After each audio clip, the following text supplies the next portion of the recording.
Бағасы арзан, құндылығы жоғары емдік шөптердің тізбесімен танысып отырыңыз. Емдік шөптердің арасында да өзгелерінен ерекшеленіп тұратындары бар.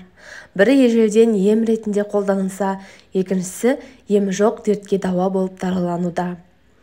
Сіздермен бірге пайдалы кеңестер арнасы. Құрметті оқырман, алдымен арнамызға жазылып, қоңырауша батырмасын басып қоюларыңызды сұраймын. Сіздердің болмашы ғана әрекеттеріңіз арнамыздың дамуына үлкен үлес қосады. Фитотерапевт мамандар емдік шөптердің арасынан 6 түрлісін таңдап алып, әрбір үйдің дәріханалық қобдишасынан табылуына кеңес береді. Өйткені аталған бұл шөптерді әлем мамандары мойындап, бүгінде кеңінен қолданылып жүргені дәлелденген. Түймедақ апигенин заттегіне бай. Ол стресске қарсы күреседі, әрі жүйке мен асқазан жолдарының қызметін жақсартады. Ағзаңызды қуаттандырып, ішектің жұмысын жеңілдетеді. Ол үшін күніне кем дегенде 3-4 шыны түймедақ шайын ішіңіз. Емдік шайды дайындау үшін термосқа 2 ас қасық ұнтақталған түймедақты саласыз. Үстіне 1 литр қайнаған су құйып, қақпағын мықтап жабыңыз. Шамамен 10-15 минуттан соң тұнбаны сүзіп алып, жылы күйінде қабылдаңыз.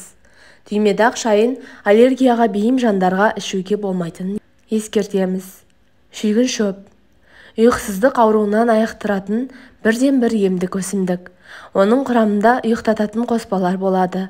Егер түнгі ұйқыңыз бұзылып, таңға дейін көз ілмей шықсаңыз, онда күнде жатардан алдын 1 стакан қайнатылған суға 2-3 тамшы шүйгін шөп сұйықтығын тамызып, буымен тыныс алыңыз.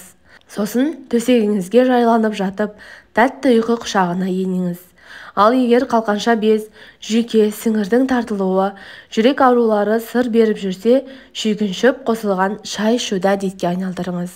Шайды дайындау үшін 1 шай қасық ұсақталған шүйгін шөпті 200 мл қайнаған суға салып демдейсіз.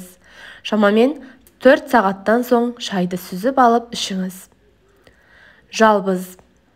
Жалбыздың құрамындағы ментол асқазан жолдары мен ұйқы безін емдейді. Әрі жөтелді жұмсартып, қақырықтың сыртқа шығуына ықпал етеді. Мұндай жеңілдікке ие болу үшін күніне 3-4 рет жалбыз шайын ішіңіз. Жалбыз шайы тұмауды, вирусты, суықты, тамақ ауруларын емдеуге де таптырмайтын сусын. Шайқурай.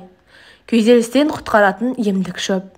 Сонымен қатар, асқазанның қышқылы көбейген кезде де шайқурай шайын ішу ұсынылады. Сонымен қатар, суықты емдейді, қанды тоқтатады, иммунитетті нығайтады, ағзаны қуаттандырады, әрі жаныңызды тыныштандырады. Шайқурай шайын дайындау да әдеттегідей жасалады. 1 литрлік термосқа 2 шай қасық шөпті салып, үстіне қайнаған су құясыз. 20-30 минуттай демделген соң сүзіп алып, ем ретінде қолданасыз. Адам тамыр. Женьшень. Ағзаның қарсыласу күшін арттыратын өсімдік.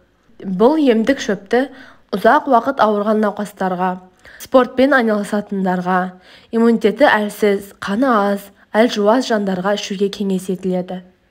Адам тамыр тұнбасы денсаулықты жақсартады, әлсіздіктен арылтады, есте сақтау қабілетін арттырады. Бірақ бұл шайды таңертең ғана ішу керектігін ұмытпаңыз. Өйткені адам тамыр ұйқыны қашыратын қасиетке ие. Қызыл күрең. Суықты, тұмауды, баспаны, тыныс жолдарын емдеуге таптырмайтын шөптесін өсімдік. Тіпті иммунитетті нығайтатын, ағзаны вирус пен бактериядан қорғайтын қасиеті де дәлелденген. Сондықтан да дәрігерлер вирустық ауруларға шалдыққандарға қызыл күрең шайын ішуге кеңес береді. Өзіңізді жайсыз сезіне бастасаңыз, немесе жоғарыда келтірілген аурулар сыр бере бастаса, дереу қызыл күрең шөбін қайнатып ішіңіз. Қаншалықты ертерек бастасаңыз, аурудың алдын алатыныңызға сеніңіз. Емделу мерзімі 8-10 күн аралығында жүргізіледі. Міне ардақты оқырман, аты аталған 6 шөп үйіңізде болса, ауру сізден айналып өтеді.